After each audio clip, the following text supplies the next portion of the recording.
Good evening, everyone. It's Jazz. It's the West Ham Minds channel.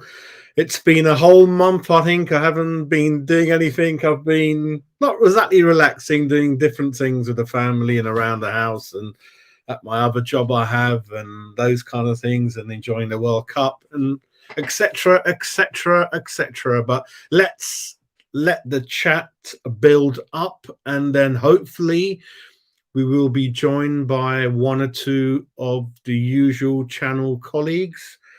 Like me, like you, yeah, lots will be fuming. Perhaps some, like me, just can't be shit-arsed anymore. It's just gone on for so long, and I'm banging my head against a brick wall for many months now. Many, many months. This channel has wanted David Moyes out from October Chelsea game. It's on record, don't forget that. The first channel to call David Moyes out to get the hell out of our club, while the rest of them have put blankets around him, giving him some Beechams and some flu medicine and paracetamol and make him better. And let's wait, let's give him a chance. And la la la la la la la la la. But we'll go into it. But yeah, I've been well. Hope you've been well. Hope you've had a good Christmas. I hope Santa Claus, if you were good, Santa Claus bought you something nice. I don't think David Moyes got anything from Santa Claus. He's been a very naughty boy, as you know. But yeah, it's been 1 month. But look forward to getting in there with you lot, mate. And then we'll see what's gone on. But yeah, it's finished. Arsenal 3, West Ham United 1. The Hammers, yeah, have been blown away by the Gunners this evening, ladies and gentlemen. So Arsenal are now 7 points clear at the top of the table, and our beloved West Ham, are 5th from bottom.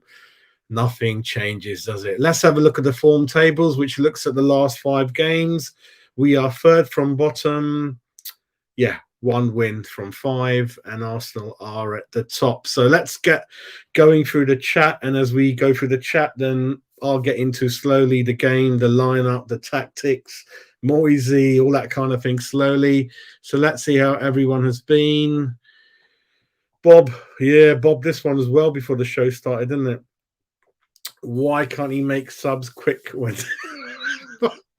Listen, mate, Bob, it's the same thing, mate. I mean, that's just a very minor issue. That's part of the whole problem around everything that we're finding ourselves in at the moment. But I don't think the subs bench should look to all that. But then, you know, I mean, listen, injuries, tactics, fitness, substitutions, your backroom team, the manager has to create that and dictate that, you know. And on the back of a huge spending spree in the market, it doesn't look good. We don't look good, do we? Look worse, mate. So, you know, you can blame who you want. You can blame the board again if you want.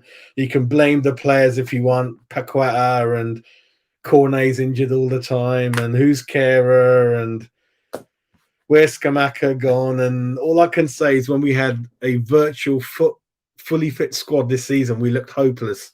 So I don't want anyone coming at us or me with injuries and Cornet and that. Listen, when Cornet was fit, he didn't pick him. When Scamacca was fit, he didn't pick him at the beginning. When he did play him, it just wasn't the right tactics for the player. Paqueta, 53 million. If I was to spend 53 million on a player, I'd make sure that he's my type of player and he's going to provide me with 53 million pounds worth of influence on the game, which means, you know, I'll know what I'm getting with him. But you wouldn't want to spend that money and then through tactics, or maybe it's a little bit of what he's doing, it's just not getting anything. So like I repeat, nothing is right at this club. Absolutely nothing. No youth coming through. Apart from Rice, there's nothing there. The back four aging, slow. We can all stick 10 people behind the goal and stick together, right? And there was a few instances in the first half before any goals were scored where I think 7 West Ham defenders and there's 2 Arsenal players at the most, and they got through and had the shots on goal, right? And you could go 1-0 up through penalty, a free kick, but at no time in the game did I think the result would be any different than Arsenal winning. They were far more zippier, far more quicker the way they're moving the ball. They wanted it more. The crowd was working with them, creating that 12-man crowd. It's everything the manager has installed in them, which is win, win, win any cost. Just do anything. Get in their faces, pretend there's an elbow in your face like Turney when there isn't. When there's an obvious penalty, pretend it isn't. Just do everything, and that's what counts, right? And yeah, I don't like Arteta, but listen, he's proved me wrong. They're 7 points clear, fully deserved result for Arsenal. They're everything I want West Ham to be. Young players, physical players, fit players, very strong players mentally and physically, pressing, really great movement off the ball, on the ball, zipping it about. When they defend as a team. When they attack as a defend, sort of as a team. With us, like I said, you can stick 7, 8 people behind the ball and it looks good because you're all just standing next to each other. But then when you try to attack, it's not quite there. There's no one up there joining in, helping each other, so you're kind of a bit fragmented, really. So let me go through the comments, then we'll carry on. Well, we know what has to change. We know what has to change, and it's just dragging on. And listen, it's going to make well. Another thing I want to talk about. I don't think there'll be any new manager coming in. I think Nolan and Warburton are going to be the caretaker duo partnership. It's a cheap cost. It's quicker. It means we don't have to spend any real money in January, and it just carries on. I can't see any manager of any sort of half good quality coming in at this stage without, I mean, it's too late for him to do anything. The window's virtually opening in days. What's he going to buy when he hasn't played with or seen or knows any of the players? And this is a tactic, I don't know, that was drawn up by the board. I don't know. David Moore should have gone after the Chelsea game, or at the minimum, he should have gone before the World Cup. Bring the new man in, got 1 month to work with the team on the training ground, get to see, the environment, what we're working with, work with the players who've been left behind. Time to build his team, like I said, backroom team, and then tactics when the World Cup sort of players come back, and you can hit the next run of games with reasonable, something different, something fresh message, fresh motivation, fresh ideas. The fans are up for it, new boss, all that kind of thing. But it's the same, all the same, mate, all the same. So, Bob, very obviously, we all know, mate, that's me losing my plot a bit. Mate, I hope you're well, Cosmos, mate. Same thing, isn't it, mate? Absolutely the same thing, man. It is unbearable. I feel so sorry for the fans who've gone there. I think the trains have been on strike and limited service for so many weeks and months now. So salute to all the West Ham fans that went there. Rather you than me, mate. Honestly, it's absolutely unbearable. And despite sort of taking the lead, we'll come into that in a minute. The result was never in doubt for me. Even when you go 1-0 up, why don't we go for the second? But we're not. We're just going to sit back and we kind of And listen, Antonio was in parts okay. Parts was a little bit all over the place, but I don't kind of blame him. I don't want him playing up front. Why did you only buy one striker? David Moyes, there's many things that have gone wrong. Not buying anyone in many windows and buying too many in one window, and then no striker for 2 years, and then one. Why don't you buy another one? Because you can't rely on Skamaka all the time. He's carrying a bit of a knock, and then we haven't got any strikers again. But it all lies at the manager's feet. Whether you personally like him or you don't, the results are the results. The owners will never sack themselves. They own the club. I know they put Moyes in and he's done a good job for 2 years, but the situation we find ourselves in at the moment, the players we bought in the summer, how they're playing, the whole squad is out of form. You look at the age of the back 4-5 playing today, the pace in there, Paqueta, Benrahma, I mean, especially Paqueta, just not getting a lot out of him. Antonio, you could have played 3 days in open play. I don't think we would have really scored a goal. It's that kind of feeling we're getting, right? Not much creativity in there. And even Bowen, he'd probably go down the wing, take 4-5 with him, looks up. There's not much support there. So it's a bit of the same going back calendar year. So go December 2022 to December last year, whatever. Going back 12 months, it's been the same league form. It's been the same. Defend, keep your shape. We might win, but more often than not, it's losses and defeats, really. And even though with all the new players coming in, it's just not happened. It's just not happened, mate. Richard, I'd be doing well, mate. Listen, some people have gone soft, right? And some of the things I've been hearing on some of the media things just make me laugh, right? It's just listen. He's done a good job, and he goes with respect from the West Ham fans. But let's talk about what's happening now, and it's not good enough. He has to go. He has to be sacked, and I don't think they've left themselves any time to really look for the right one, you know. So there's one or two big names are out there that we've spoken about on the channel, but you've got to entice them in with a big budget, and you've blown that budget in the summer.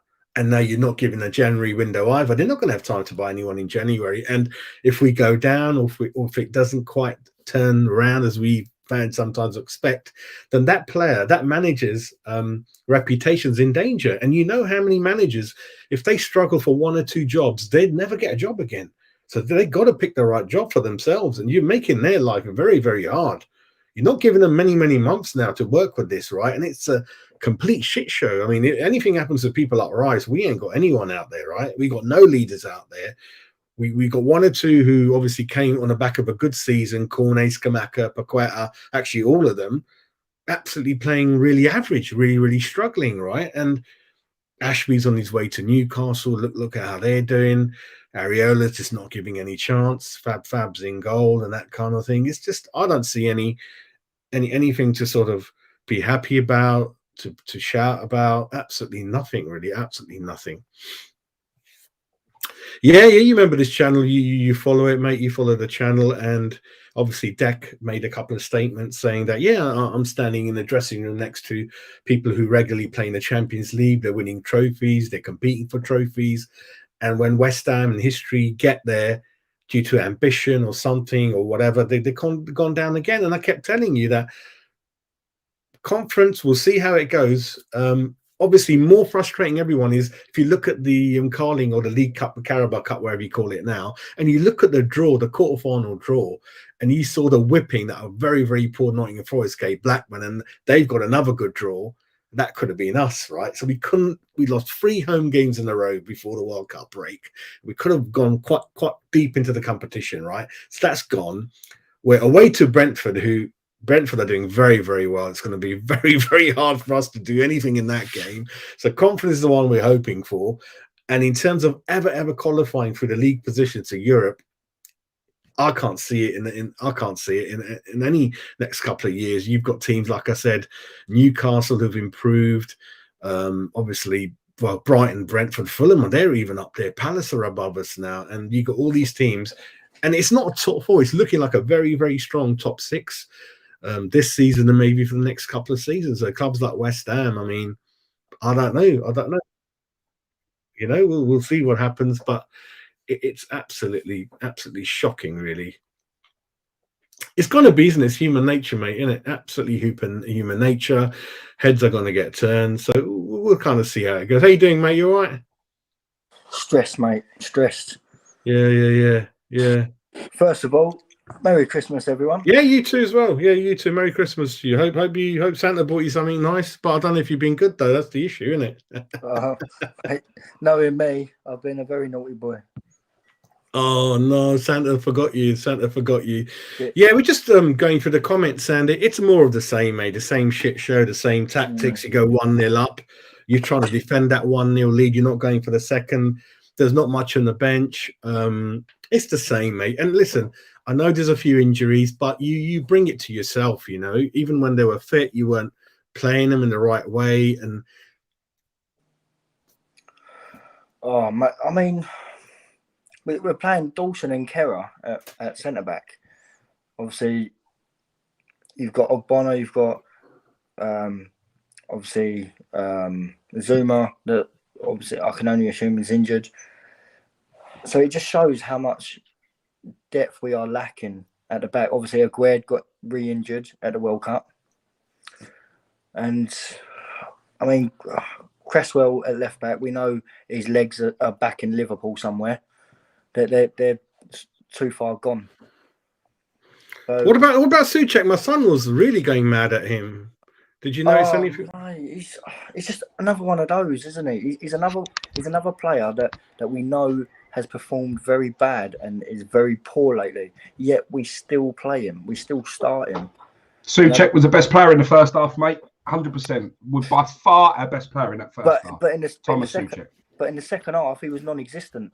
Agreed, but everyone was non-existent, mate. But Souček, don't dig Souček out, because I tell you now, Declan Rice got pulled around that pitch by Thomas Partey on strings, mate. So we could all sit here and say he's been poor, Thomas Souček, and dig out the easy one. Declan Rice got absolutely mugged off there tonight. Partey had him on strings. I tell you now, don't want to hear no one digging Souček out, mate, because that first half, he went from box to box and run his absolute heart out, Thomas Souček, in that first half. So, you know, we can't sit here and do it. I don't know if you was hearing just before I said that, but I was just like saying about the back line as well, the personnel choice. Cresswell, his legs are gone. Like, playing against fast players, he can't hack it unless he's got support in front of him coming back to help him. And yeah, real bad game tonight, mate, and got exposed continuously, unfortunately, Cresswell. But again, he's been solid enough. He does a job. But the point is, mate, none of this is anything we didn't already know. We know Cresswell's legs are gone. We've been screaming for a left back for about 4 seasons. We know his time's up. You know, it's not anything new to us, but it's even getting worse.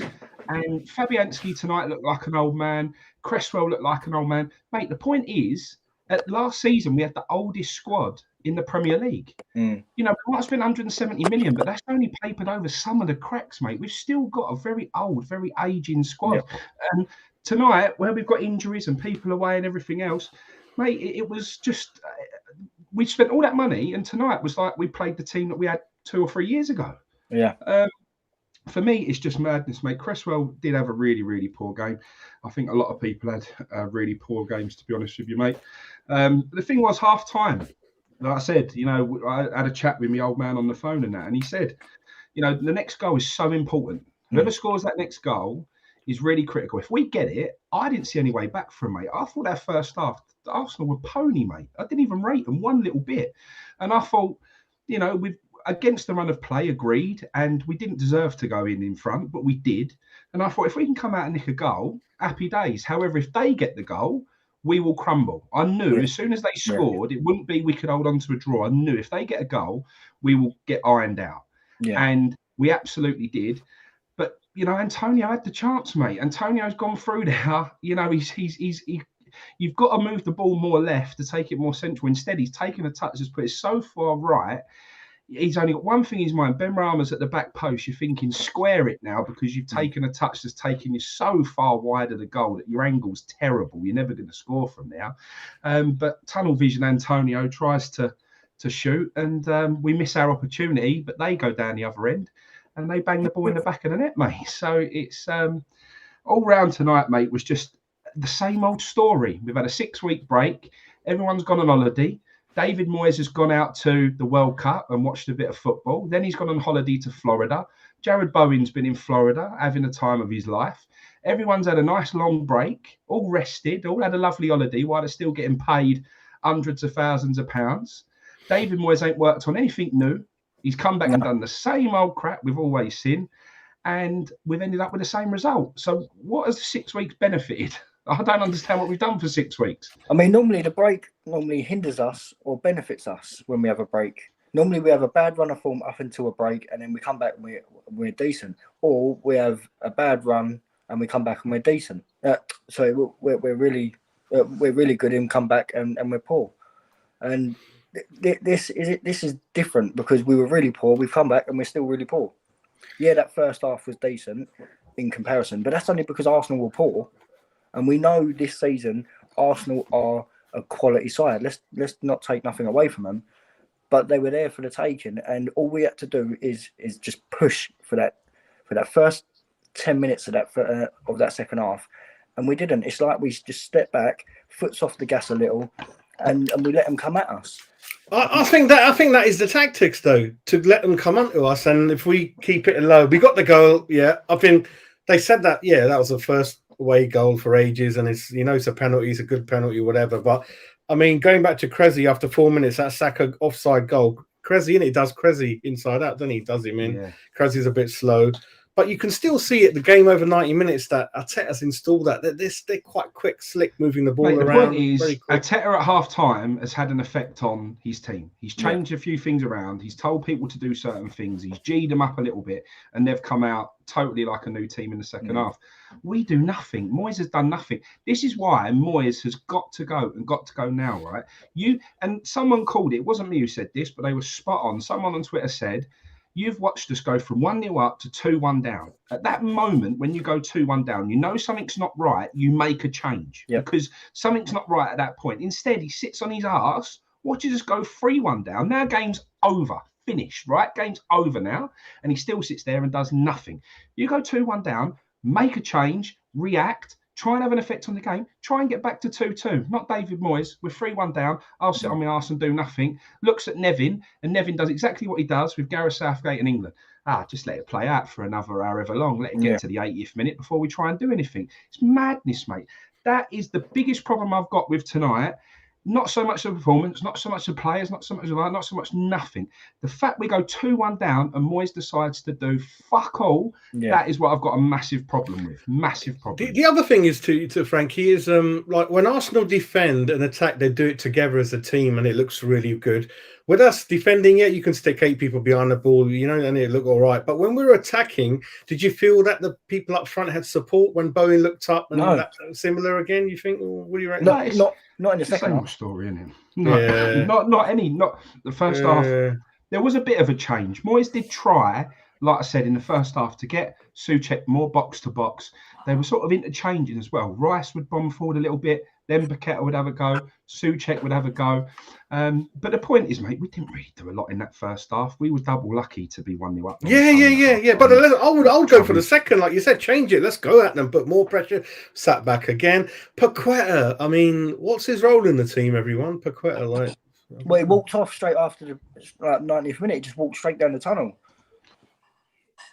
So he knows himself that he's poor. 50 million. Paqueta's a weird one, mate. If you've got a load of world-class players wrapped around him and he's in a league where he ain't getting it put on him, he probably looks half a sensible player. But this Premier League is far too fast for him, far too physical for him.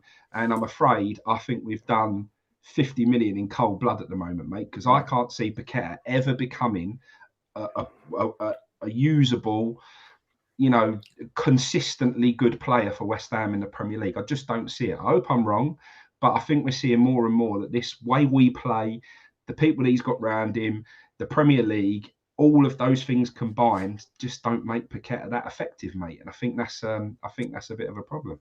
I agree. I know Frankie might. I think Arsenal were all right first half, Frankie. I thought they moved it around quite quick, but didn't quite get in there. I thought they were all right, and I felt we got that goal. And again, I mean, that game, that Europa game, that conference game, you Frankie, when we had a penalty, Lanzini took it. So is Lanzini the official penalty taker if he's on the pitch, and then it's Benrahma? Is that the case? I get so confused all the time, No, I'm not sure. But I'm happy he took it. I didn't want Bowen to take it. I didn't want Antonio to take it. I'm all right with Benny, and he hit it down the middle. And I think Benny took our last one as well, didn't he? Yeah. And then I thought he used the one, but then in Europe, Lanzini took it. I got confused, didn't I know what was going on, but anyone know anyone at the game today? I mean, felt sorry for people. It's hard to travel to games of training. I've booked in the tickets, mate, but I'm not. Again, I tell you, we've got a massive problem, right, with just being so passive and accepting trash things that happen in life, whether it be your football club or whatever. That change in that game to 8 o'clock on Boxing Day is a liberty. It's another modern football liberty that should never have allowed to happen. It's all money, exactly what you just said, mate. You've sat indoors all day on Christmas Day. You want to wake up, have your bit of breakfast and get out the door and go to the football. That's what you want to do. Travel is going to be non-existent at that time of night. It means you've got to drive. You can't have a beer. The whole thing of changing the game to 8 o'clock on Boxing Day is just ridiculous, mate. And it just should never have been allowed. I wouldn't entertain it. As soon as it was changed, I went, give my tickets away. I'm not interested in going to a game at 8 o'clock on Boxing Day. I won't entertain it, mate. But we all just do. We all accept it. It was banged out there tonight. Good luck to him, everyone who went and get behind the team. And if that's what you want to do, then fair play. But for me, mate, I feel like I've got to start taking a bit of a stand with some of these things that are going on, mate, because it ain't acceptable. And I can't just sit and be the person who's a hypocrite and comes on here and speaks my mind and tells it how it is and how I feel. And then the next thing, I'm running up there and I'm there on Boxing Day, even though I'm saying changing the time of kickoff to 8 o'clock is a liberty. I can't keep it. I won't be that hypocrite, mate. Do you know what I mean? The other thing is when we won the penalty, again, I'll go back to Arteta and how he does the things opposite to Moyes, is that I know it sounds. Bowen should have gone down when he got clipped. He tried to stay up. He got his shot half in, and I thought that's going to count against you, mate, because you haven't gone down. But luckily, they knew the impact was such that, well, that's good refereeing, though. It was for a change. It went for us rather than against us. It's one of them ones, though, isn't it? If it went against you, I think we'd all be sitting in there going, he's barely touched him, and we'd all be upset and we'd all be pissed off because it's gone for us. You see and you go, oh, there was definitely contact, So it's one of them ones, mate. And normally them ones go against us. I thought that weren't going to get given. As soon as I saw the RL having a look at it, I thought, we're in trouble here. It is the right decision, but what did you make of their goal? Did you think that should have been disallowed when Fabianski barely moved his arm to try and get the ball? No, I think it's all right. I think all the goals are all right, more or less. I thought they're right. But what really stood up for me is how there's so many things Arteta's planning for. Obviously, Turney pretended twice he got elbowed in the face when he hadn't. They wanted to get one of our boys sent off. These are all things that, if he was our manager, I'll be like, we're doing everything we can to win. And then that's one thing I hate about Arteta. Yeah. He's not. No, but they win it. That's what you do to win. I'm thinking the other way around, saying he's trying to.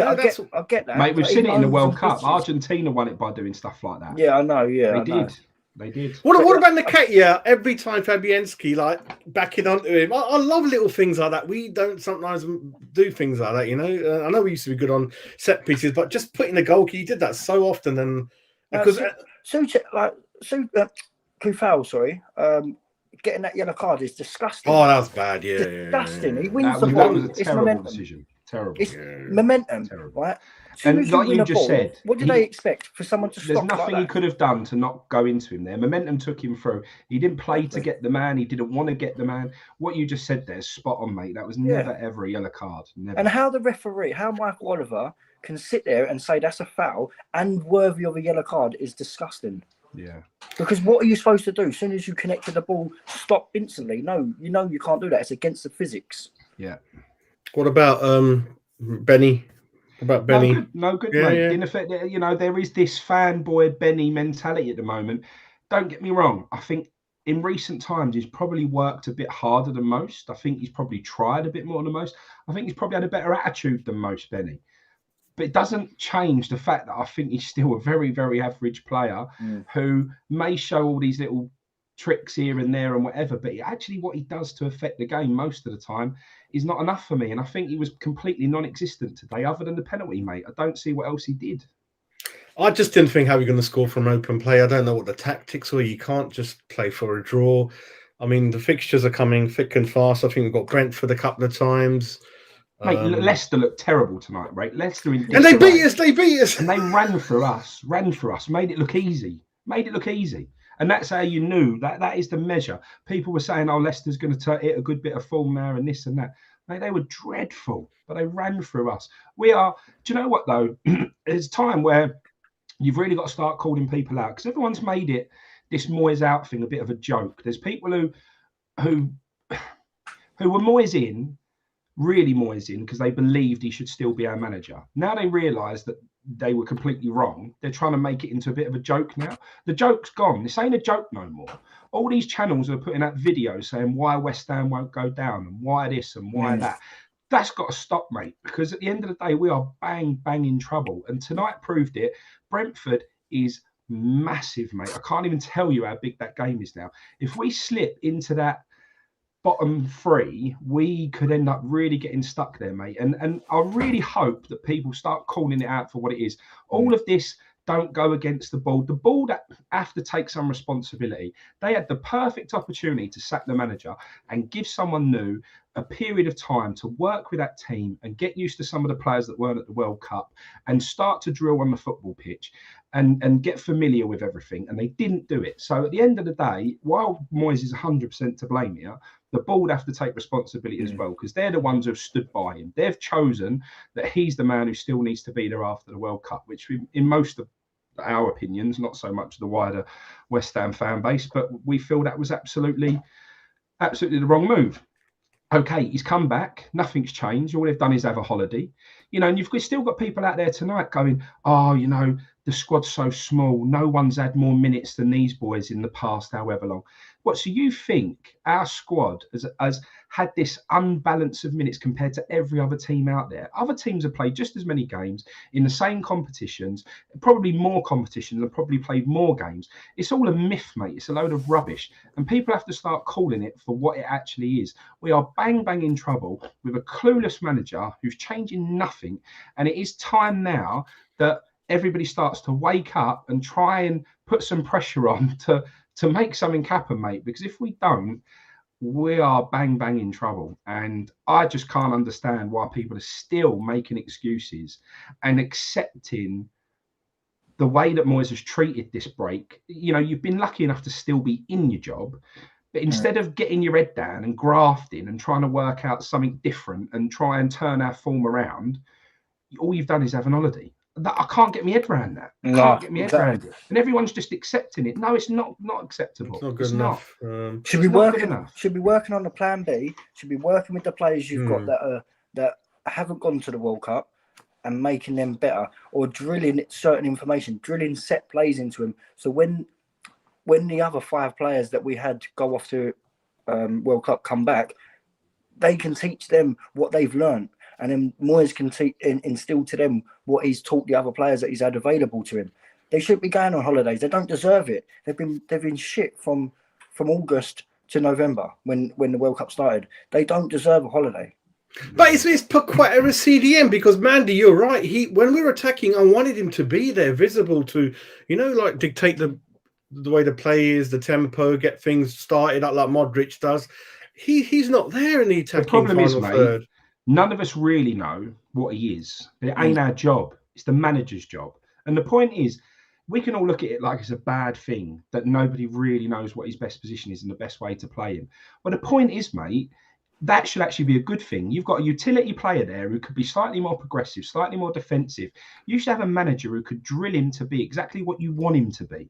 The problem is, I don't think Moyes knows what he wants him to be. I don't think Moyes has got a clue. I didn't notice him in the last game, so that's what Victor's saying when we played. And the point is, this also shows you, right, that Moyes, and everyone told me Moyes is in control of this club from top to bottom now, top to bottom. This is what people were telling you, channels were telling you, right? Moyes is in control of all the signings, of everything that run into this football club. The board have taken a back step and Moyes is in control. Believe me, if Moyes was in control and Moyes bought Paqueta because he wanted him, you would know exactly what his best position was for West Ham, because Moyes would have him in it already, because he would have spotted him and gone, I want that player and this is how I want to use him, because this is how I'm going to use him in my football team. However, the Moyes didn't sign him because Moyes ain't got a fucking clue what to do with a geezer. So that's why he's not a Moyes signing, because if you go and scout someone and you say, that's the geezer I want, you come in and you put him exactly where you want him to be and the reason why you scouted him, why you wanted him in the first place. But Moyes don't have a clue, mate. So that shows you that Moyes ain't in control of these signings. The board are. And it always has been. And I don't, again, see why people felt for some reason, oh, Moyes is in control of all these signings now. He ain't, mate. And we had a comment a minute ago about Downs. I don't understand the Downs signing. Well, no, does anyone, because again, Moyes didn't sign him. That's why he didn't play him. He don't want him. He did. It's as simple as that. We only signed him because it came out that he was a West Ham boy, and it felt like, oh, we're losing one in Mark Noble. Let's get another one to ease the parting of Mark Noble, I suppose. Yeah. And Ultra's right there. Ultra's made a really good point. He said, to be honest, I don't remember Paqueta doing much for Leon. When we were signing him, I said the same thing. I had to go back and watch videos of the games we played against Leon to watch Paqueta, because I don't remember him as a standout player when we played him. Yeah, Victor was saying you didn't notice him when he played us last season, so I didn't notice. Not too sure. Roberto Martinez, I think it's criminal that with that group of players at Belgium, what they've, I don't want him. I think he should have done something with Belgium with that crop of players he had. I see a comment just now saying I'd take Dice now. Would you boys take Dice now? No. I think that's a sideward step. I don't think it's a backward step. I think it's Warburton and Nolan as caretaker duo till the end. I don't know, because I mean, obviously the window's a couple of days away. What manager's going to have any chance of? How can you buy someone when you haven't worked with the players you've got? It's a right shambles what the board have done. They had all of them. They should have sacked him. Why so long ago? And it's a deliberate. So there's no money. I mean, the caretaker duo ain't gonna ask for no money. And it's a. Did you put up a super chat, mate? There was a super chat coming. Did you put that up? You know what I'm like. Yeah, from Man Don't Give a super chat. Yeah, let me see. He donated £4.49, I believe. Thank you, mate. And thank you to Frankie for letting me know about it. Yeah, I mean the thing that Creswell gets on my nerves is that I was saying that when he plays as a left back, which he does, the midfielder has to compensate for him because he doesn't run, he's got no pace, he doesn't want to be singled out. So people like Fornells, they're doing double work to do left back, left wing, left midfield, and he goes missing often. He tucks in next to centre backs. And then you've got the midfielder who's obliged to come in and help out. And that goal that was disallowed, Saka. Saka had him, mate. He'd lost him. To be fair, teams are exploiting that and knowing that he's pushing in more central to cover his centre-backs, and they're exploiting that wide position that he's leaving. Therefore, we should be observant of that and pulling our left winger back. They give cover. But the guy's right here, right? And it's not necessarily about teaching Cresswell how to take a corner, but what you've got to do, and this is one thing, right, where we didn't actually score from open play very much last season either, but we were very good from set pieces. Set pieces got us out of trouble a lot and got us back into games or got us on top of games.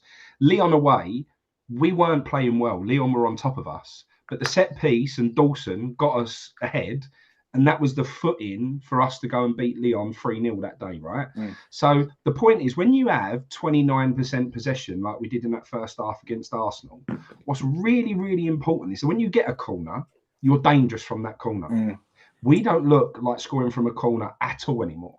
And that is something that we've got to address. If you want to play the way you want to play, not pressing, not attacking, not further up the pitch and only having 20% of the ball, then what you have to do is make the most of set pieces when you get them. And at the moment, we can't do that. So we, in that break, what we had, we should have gone back to the drawing board and said, why are we not scoring from set pieces anymore? Why is Dawson not getting his head on things no more? And that was something that we absolutely should have addressed, and we should have come up with a different plan from set pieces. However, instead, because everyone's had an holiday, we're doing exactly what we've been doing all season. It's not right, mate. It's really not right. I think... there's so many things that are just not right. I think, like you said, Rice, probably, I don't know, perhaps, mixed game. And I don't know what usually there's one or two things that go for you. I don't know what's kind of going to help him, what the board are looking at, and have they singled... I don't think you can help Rice now. I think he's fed up. He's absolutely fed up. He's not... Ginger's fed up as well, I think. So fed up, he's froze. Yeah, Deck, I mean, we'll see what happens with Deck. We'll see. I mean,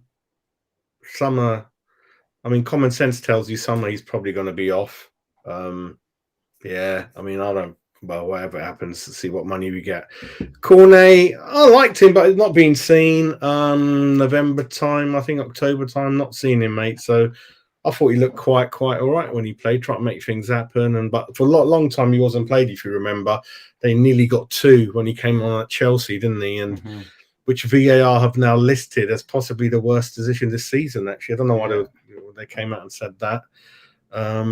Set pieces have dried out, mate. So I don't know what's going on, but it's just... We just had a comment about Bowen, mate. I don't think Bowen was bad in the first half. I thought he looked like he had Tierney's number.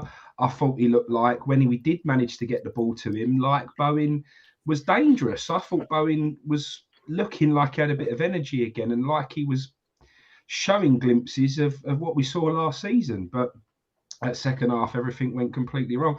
I don't necessarily put Bowen's second half performance down to Bowen tonight. I feel like we just got it completely wrong. And when they started to get on top after Arteta made his slight tweaks at half time, that we just struggled to ever get back in the game. So I don't know. I won't call Bowen out tonight. I felt like he showed a little bit more than he had been this season tonight in the first half, but tough one, mate.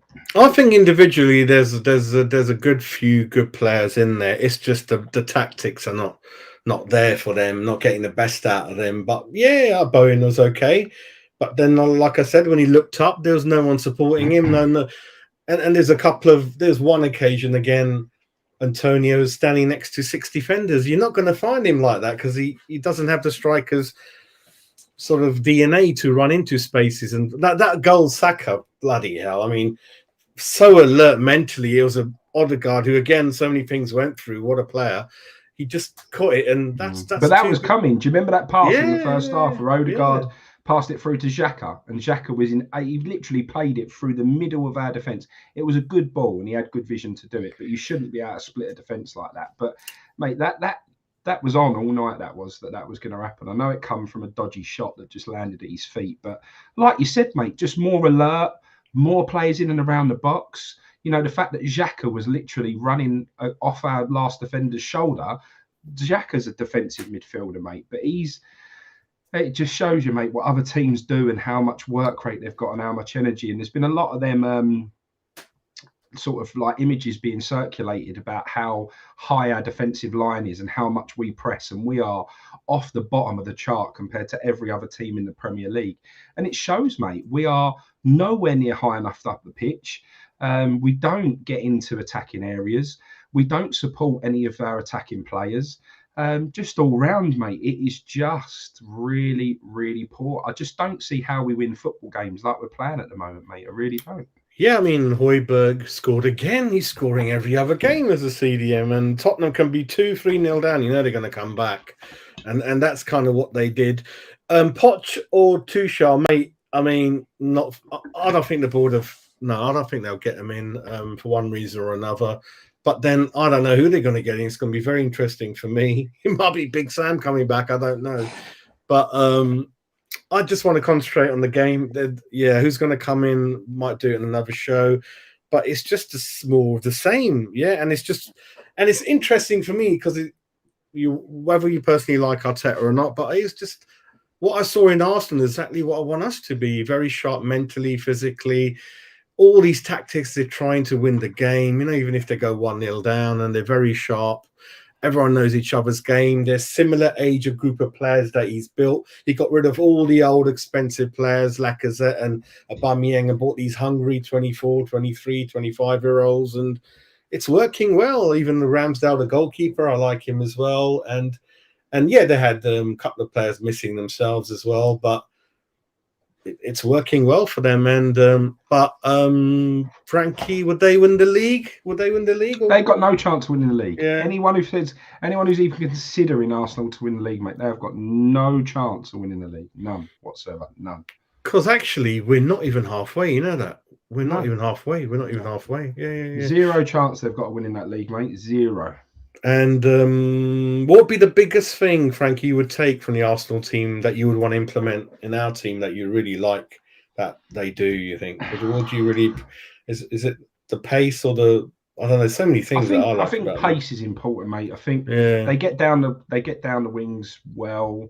I just think... Do you know what Arsenal have got, right? This is why they won't win the league, but why they've been doing well and why we did well last season. When you watch that... Arsenal documentary, what he has got is people who he's got that team togetherness that we had, that togetherness that everyone works for each other, everybody works hard, everyone is trying, everyone is giving everything, everyone is that's what we had last season. I don't think we were a particularly amazing side last season. I think that's showing now. I think we've got some average players, we've got a lot of weaknesses, but we just had that real heart and desire, and we had a lot of passion.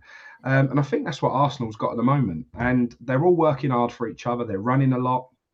They're pressing a lot. And ours is gone, mate. We just don't run anymore.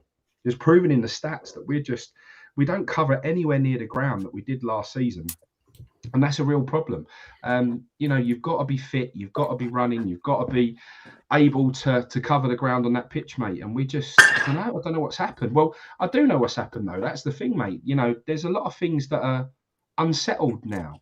You know, last season we had everyone fighting for each other and everyone together. Tonight, we had the question in the lineup: who are we going to play at centre back? Who are we going to play at right back? Well, you've got Soufal, who's just been talking about wanting to leave the football club. You can't play Ben Johnson because Ben Johnson wants to leave the football club. We've got 2 right backs available to us. We had 3 because you could put Ashby in there. Our 3 right backs, Ashby, Johnson, and Soufal, none of them want to be at the football club. None of them. 0. Then you've got your captain, who's also saying he wants to leave. At the end of the day, that togetherness that we had and everyone wanted to play for West Ham and everyone was giving it everything is gone. No one wants to be there no more, mate. And that shows you how deep the problems are. We have got massive problems where players want out, and that tells you everything that you need to know, mate.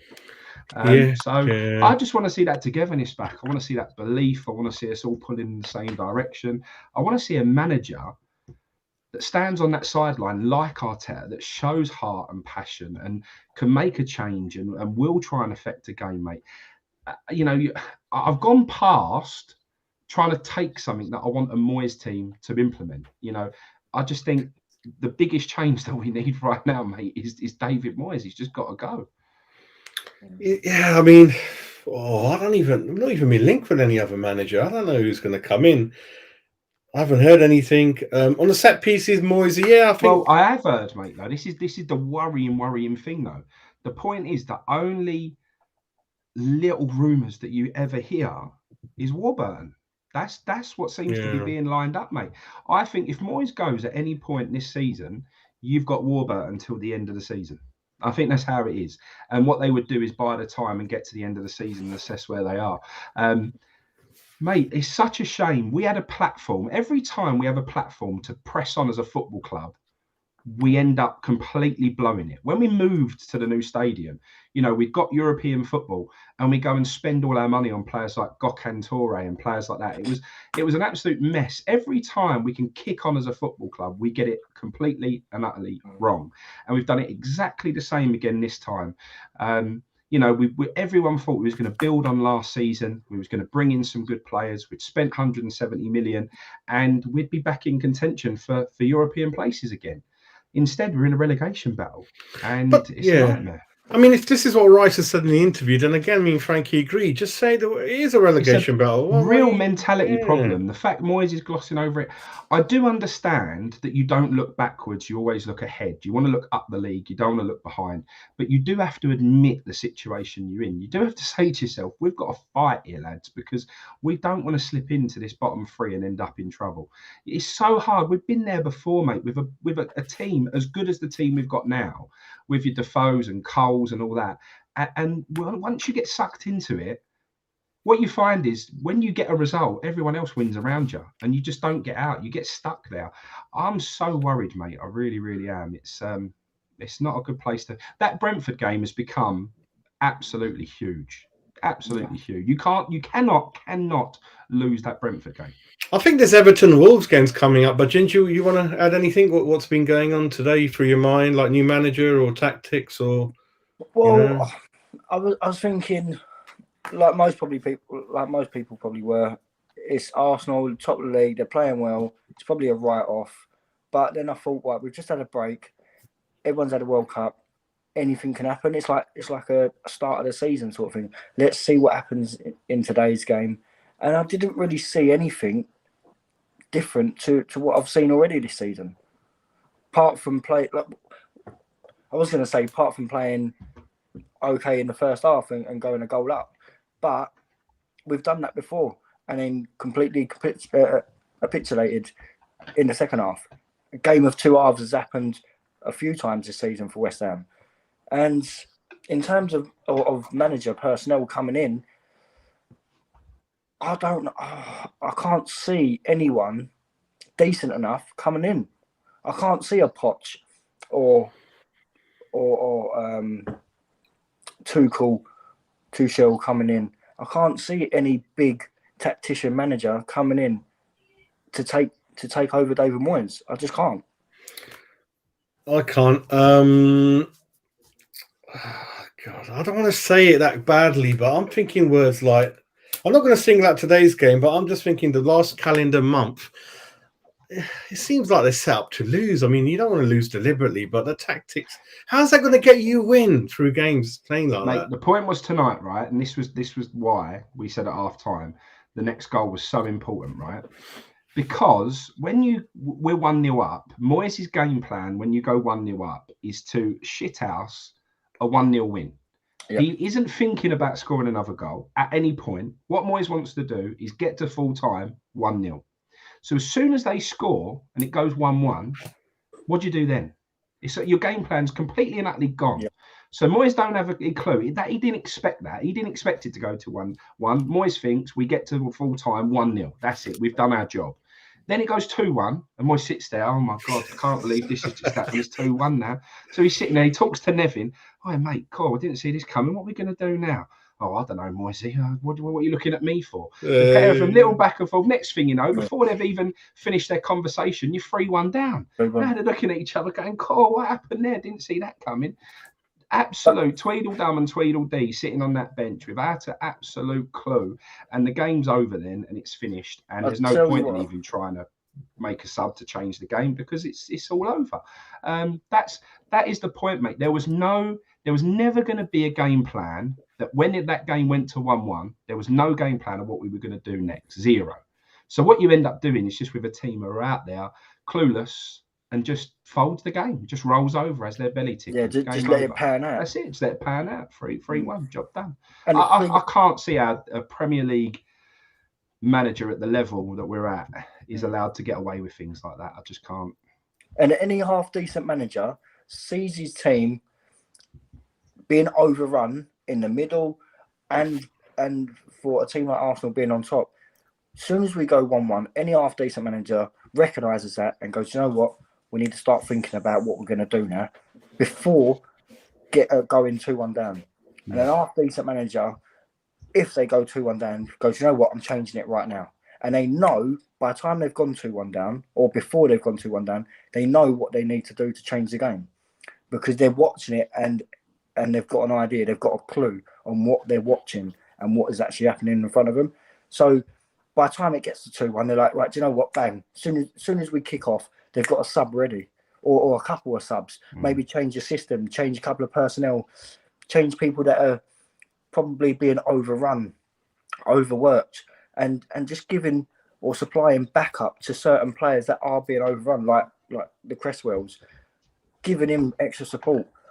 But going forward, we had nothing going on. Like I think I counted numerous times where we'd get the ball towards the final third. Yeah. And I can't see nothing. 30 yards. Nothing. Like Ben Rama's on the left wing, and you've got no one within 30 yards of him.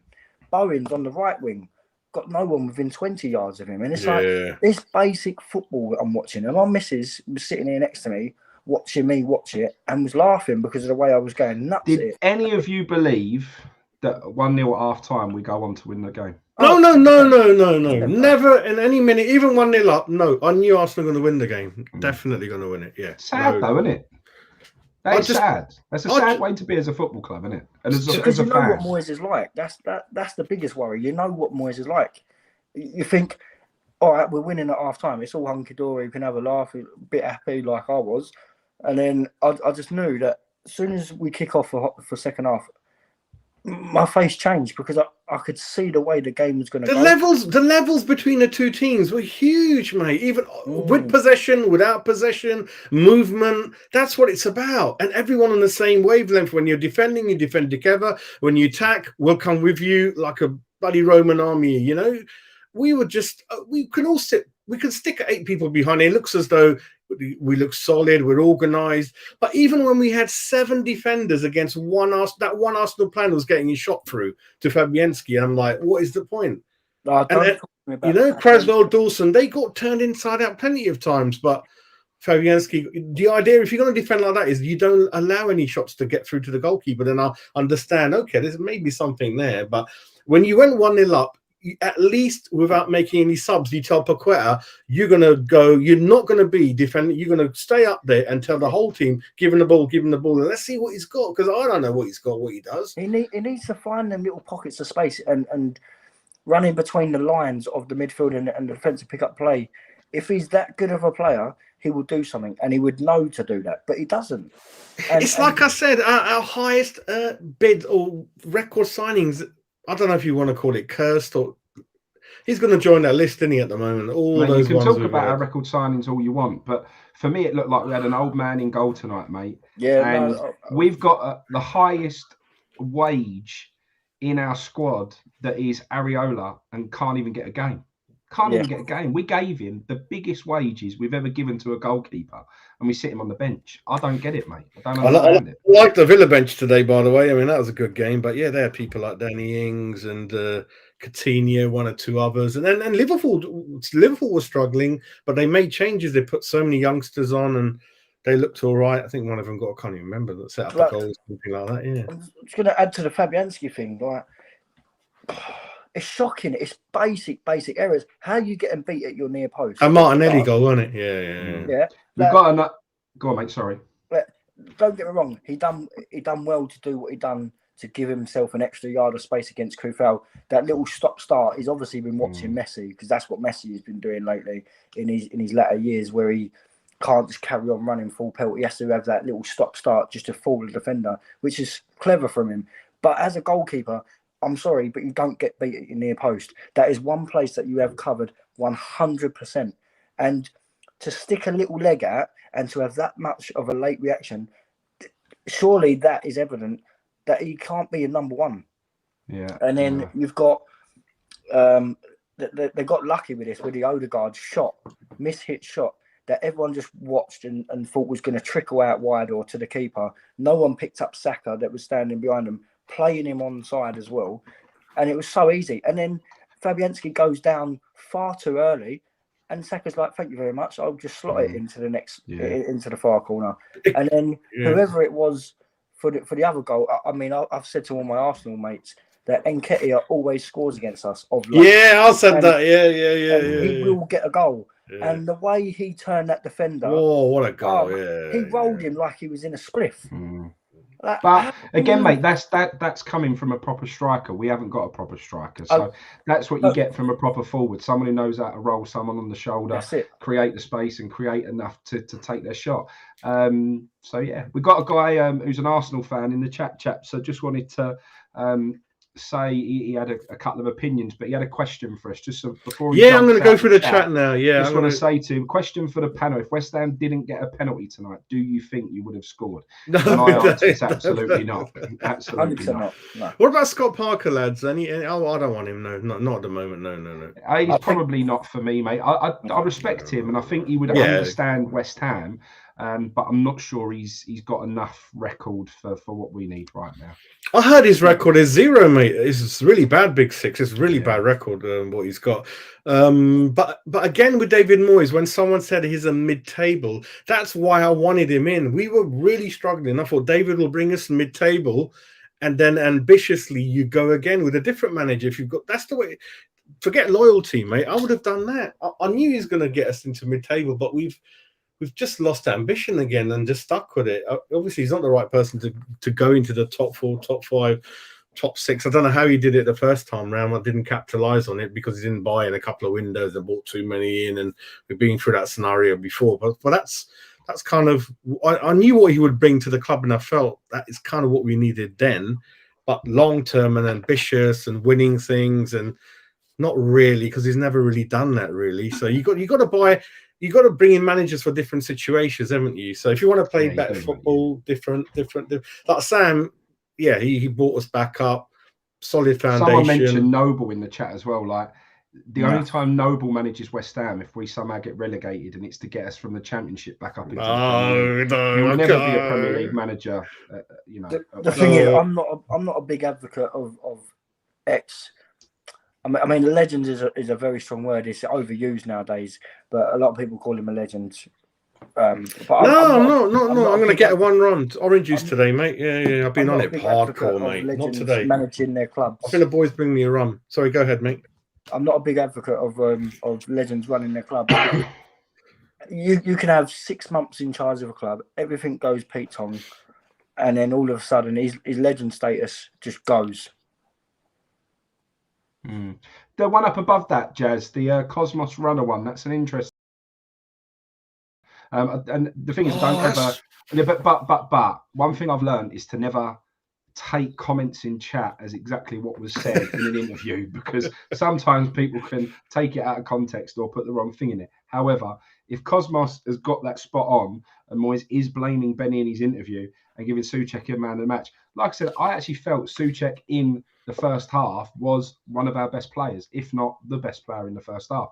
I actually think if you take out the agenda that's against Souček, I think he had a really, really good first half. And I think it was one of the reasons why, we hadn't conceded. But to blame Benny is strong. But again, typical Moyes form, that, mate. That I'm not surprised, I have to say. I think with this comment, like I was saying, I like this guy supporting Lisbon, but the longer, I think they've left it far too late now because don't forget, Frankie, you, as a manager, your reputation is on the line coming in at this stage, right?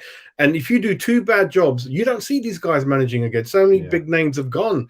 And I think this is a risk, and perhaps it was deliberate risk. I don't know how the board operates, but they must have voted together. Does someone's vote carry more percentage than the rest? I don't know, but perhaps they didn't have any money in January to attract anyone, and I don't know. It's a big mess for me, mate. So I cannot see anyone, unless really desperate, taking in a job and not long to go. That's the thing. I can't see anyone coming in January either. Regardless of all this speculation talk that we're not going to have any money because we've just gone out and spent 170 million in the summer, or all these loan signings. That is, the board ain't giving him no money, mate. After he's brought in the players he's brought in and spent all that money, and they're not even really affecting the game. He ain't getting no money. Don't worry about that. That's what I'm saying. And I can't, even if he did have money, I don't see anyone coming to us. No, they've got that Brazilian guy, but I don't think he's going to get work permit. He's 20. No one knows much about him. He's left-sided, a bit physical, fairly big unit. Luisa from Sao Paulo. The deal's been agreed. I think it's virtually free or something. The contract's coming to an end, but work permit. And you don't usually get work permits for players who are not internationals, I think. But we'll see. Benny made 2 tackles. Listen, the old team was up and down, weren't they, mate? I don't know. Oh, mate. Did you see that? Moyes said that it was Benny who got dispossessed or something, or Benny's pass to Rice that ended up leading to Rice being dispossessed that led to their goal. So it's his fault for the comeback. If he said that, mate, the man management of this guy is a big part of why everything's unraveling. I'll tell you that now. You can't, like you said, you can't, that can't be your tactic to defend for 90 minutes. Of course they're going to get through. You mentally, 90 minutes, like someone tells you, just as a footballer, that's not what you brought up for, isn't it, Ginger? If I told you, mate, time and time again, we're just going out to do that, you're going to lose it, mate. That is really bad. There's only so much you can take, isn't there? No, you want to be told, go out there, express yourself like Harry. We used to laugh at Harry, but he used to say that, like, go on, listen, terrific. I know what you can do. Do your little skills and all that. Wonderful, Terrific. Yeah. You don't just say, no, you can't do this, you can't do that. You stay in that box, you stick to that. You can't. You can do it for the odd game, but no, not as a. Do you think he's got the full respect of players? Do you think Moyes is soft in he hasn't. On the training? He never did. He never did. And that's what I'm saying. Yeah, he never did. And if you really know what went on behind the scenes and everything else before we turned our form around, the players really didn't believe in Moyes and his dinosaur ways. And even when things went well, I firmly believe, and I've said it time and time again on here, we brought in 5 top-level coaches in Nevin and in Irvine and in Pearce and in everything else. And that's where everything come from. That's where the togetherness come from. We had a real big team working on this. And as those people have started to leave and that little group of people that come in to turn our form around has started to unravel, Moyes is now more in charge with Nevin. And, mate, we saw what Nevin's all about in the World Cup with Southgate. Yeah. The 2 things are so alike. Nevin is your man that they look to. Nevin influences Southgate, and you get that boring, awful style of football. Yep. Nevin is sitting there next to David Moyes. You get that boring, awful style of football. There was the gentleman in the chat, the English Yardie, who's been saying a lot of comparisons between England, Southgate, and Moyes. Yep. Nevin, and he couldn't be more right. It's like you're seeing exactly the same things.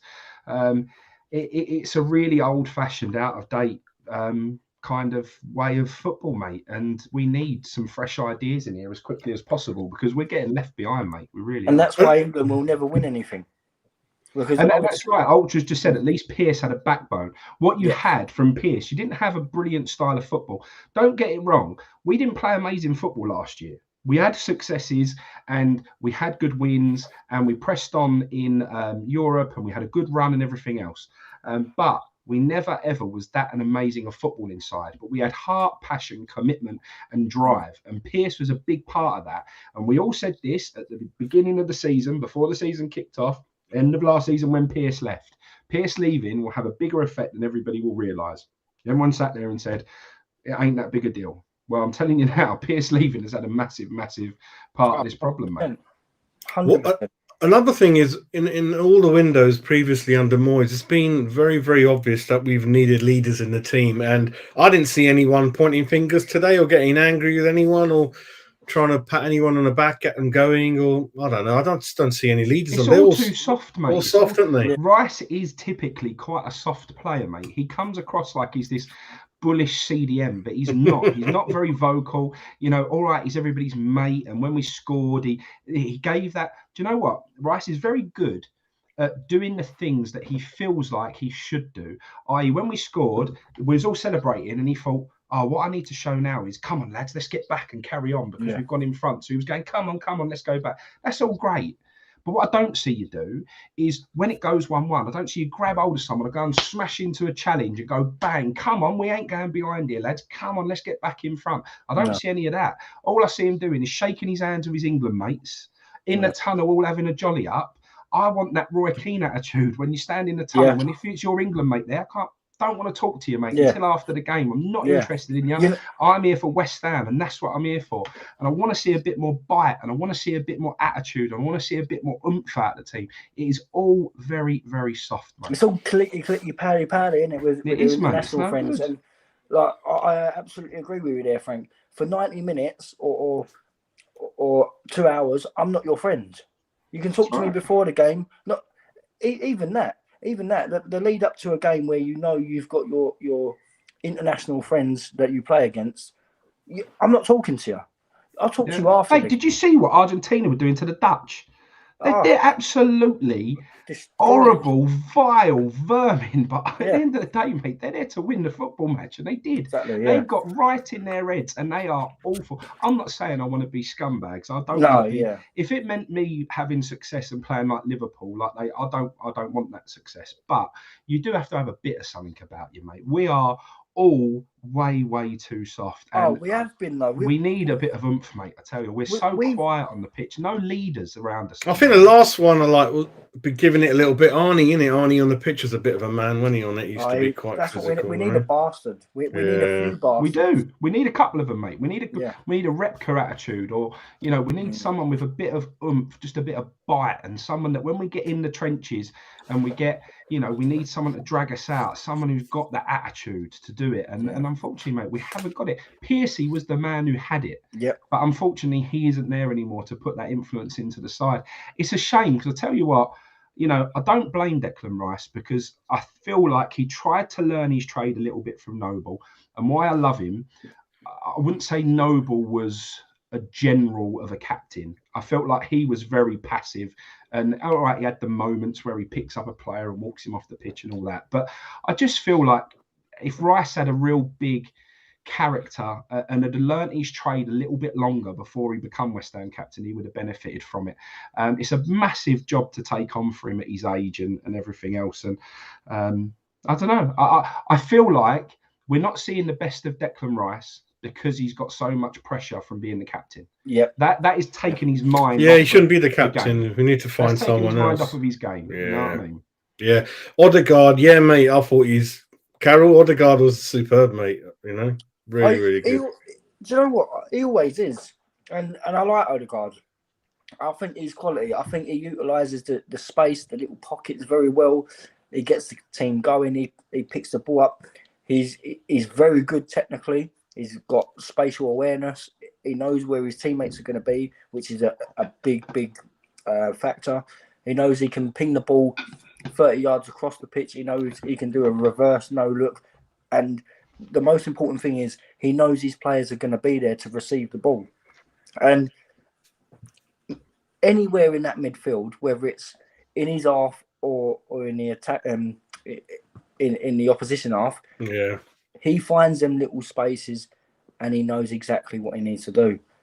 But the thing is, it's his off the ball movement and his off the ball decisions that makes him a great player as well.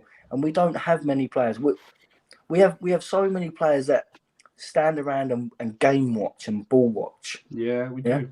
Whereas people like Odegaard, they're already 2 steps ahead. They're already 2 passes ahead. We've got no leaders, but we've also got no match winners, have we? No, if you needed a goal in the 90th minute to win you a game, who's going to step up and be that player? West Ham have always had those winners, whether it be a Di Canio or a Cole or whoever it may be. We've always had those winners in the past. We ain't got no winners anymore, man. That's it. The finishing is appalling within the team. They can't finish. Absolutely total. Bowen and Antonio put them through 10 times with just a goalkeeper to beat. Gonna be all over the place. Thomas Frank. 10, it's landing in my back garden, mate. Yeah. They're not good. Thomas Frank. I don't know much about him, but yeah, I think is he from Denmark? He's not gonna go. He's not gonna leave Brentford. He's got it too good there. He's done something very good. Like Graham Potter, I don't understand him leaving Brighton. He was doing very well there, and then he goes to Chelsea. What? Because it's a big club. Come on. Yeah, Chelsea do rotate a lot. If I'm Thomas Frank or Graham Potter, I'm not leaving what I've got because you know it's good. It's good what you got. It's all well and good having a team like Chelsea come in and want you. Then you say no and prove your worth even more, and go and do big things with Brighton, like get them into European places. Mate, everyone told you Brighton was only good because of Potter. Well, they're cracking on, mate. Like exactly, they can't win again. Brighton, whatever happens to them, mate, they've just got that core backbone of a team that are just, are just a really good side, mate, and they just keep continuing no matter what happens to them. That's it. You got to give them credit, mate, because they don't spend loads of money and they're pulled around all the time from players leaving and managers leaving, and they're still there doing well, mate. But a lot of people, this is how crazy our fan base can be at times, mate. I never really knock West Ham fans, regardless of what your opinion is. So I could have someone come on here now and tell me that David Moyes is 100% the right man for the job, and I wouldn't be nasty to him because we're all West Ham, regardless of our opinions, right? And I think people need to respect that a little bit more. Yeah. We're not very good at having different opinions as a fan club. We get too personal and start calling people names and everything else. I think that needs to stop, right? Yeah. But I think the point is, this is, and I think people are a little bit crazy at times. People didn't want Eddie Howe, mate. Look at what Eddie Howe is doing right now. They're third in the league, mate. He plays some serious football. What he does, he makes players better than what they are. David Moyes makes players worse than what they are. And that is the big difference. David Moyes ruins a player within a couple of games and their form completely diminishes, and he can completely ruin a player, David Moyes. Any player that plays under Eddie Howe, they're a better player. They've got players like Almiron, who they just wanted out of the club, was trash. And now all of a sudden he can't stop scoring goals. That is a proper manager, someone who can take a player and make them better than what their ability actually is. And there are a lot of managers out there like it. Moyes can't do that. Joe Linton's another good example. Yeah, Joe Linton's a perfect example. He was a failed striker in the fan base of the Geordies. They drop him into centre mid. He's the next best thing since sliced bread. Yeah, that's right. And John's just said, how do you factualise that? Well, I can go through it. I can go through Hernandez, Haller. You can go through 1,000,001 players who played under David Moyes and say, well, when they come to us, they were good. He makes some rubbish. They leave, and Haller goes and scores. I think the Champions League. Vlasic has done all right. Vlasic has done all right. Players go elsewhere, and they're a good player. Eddie Howe's gone to Newcastle and made the players that their fans wanted out the club. All of a sudden, they're first team regulars and banging in goals, and they're third in the league. Like it just is factual. not only that, people were saying, "Oh, Eddie Howe's only going to be there for like a transition, like one." Well, I hope so, 18 because if months they to want a to get year. rid of him, I'll have him tomorrow, son. So No, exactly, hopefully that's yeah. the case. I mean, everyone knew that he was half decent at Bournemouth, and obviously with all the money, they were saying he isn't going to last. They're going to get a better manager, but he's going to be that stopgap.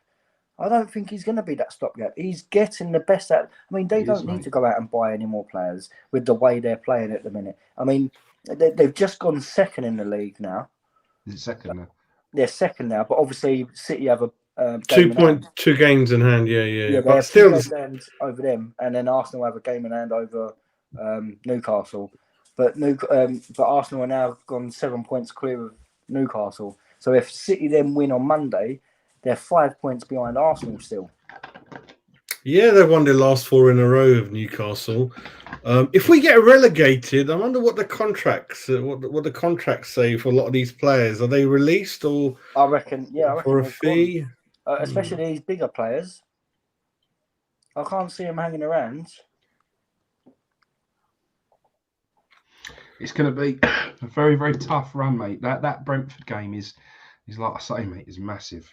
What are our next 6 fixtures, chaps? Let's have a look and see if we can see where we're going to pick points up. Brentford, Leeds, Brentford, Wolves, Everton, Newcastle, lads, Chelsea. There you go. Yeah. I mean, Wolves come back to beat Everton today away from home. Yeah, I Wolves and Everton are massive, aren't they? I don't see us winning anything on Moyes. I don't see us winning not even 1 game the way we're mentally set up. We could get a draw, but I just don't see it. I don't see anything. I think he's too scared. He's too scared and stubborn to go out and go all out attack and to try and play the football that we know that these players that we've got can play. And I think Moyes is just like, let's just wait and see what happens in the game. He's got his favourites, we know that. But well, I heard he's got to get 5 points from 3, so 2 games are left. He's got to get 5 points from Brentford and Leeds away. I mean, I can't see that. Brentford away and Leeds away is Brentford at home. Leeds away.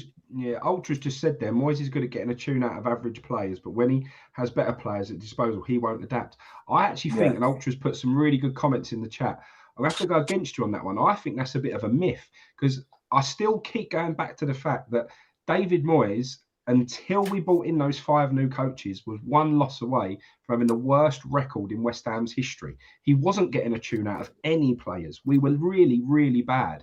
We bring in Nevin, we bring in Irvine, we bring in Pearce, and all of a sudden we start to get results. They're now gone. Moyes can't get a tune out of anyone again. Anyone. So I'm not sure Moyes can get a good tune out of even average players. I don't think Moyes in his whole managerial I think what he means. I think what he means is like he found a formation to where Krasi had those really outstanding couple of years, didn't he?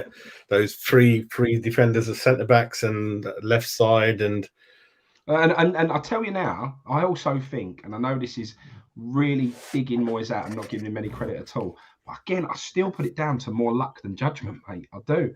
I think he stumbled across that formation. We were sort of playing around with a little bit, and he stumbled across something that worked, and we ran with it. And good luck to him. You know, fair enough, we did. Because I just don't. If it was good management, he would prove it again that when we're struggling, he would show us something, a change of system, a change of shape, a change of whatever, to prove that he has got that tactical ability.